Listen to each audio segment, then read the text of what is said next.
Jeg sidder lige og optager noget YouTube-video omkring det, vi ser heroppe, og jeg tænkte, at du lige kunne få en kort forklaring på, hvad det egentlig er, der foregår. Det er fødevarepriser, og så er det specielt prisen på okse- og kalvekød.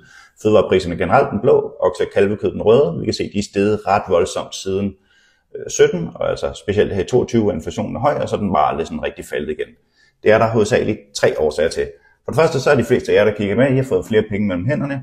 Hvad gør vi som forbrugere, når vi får flere penge mellem hænderne? Vi går ud og bruger dem, ergo så stiger inflationen, priserne stiger, det bliver de så ved med at være. For det andet, så har der været den her høje inflation, og der bliver ved med at være en eller anden form for inflation. Det betyder, at priserne ikke falder, når de stiger stadigvæk. Lavere inflation betyder bare, at priserne stiger lidt mindre hurtigt. Og sidst men ikke mindst, så er udbuddet faldende.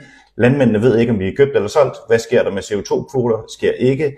Skrappere regler, alt den slags. Det fører til, at det bliver dyrere for dem at producere, og derfor så bliver det også dyrere for dig i sidste ende som forbruger at købe dit oksekød.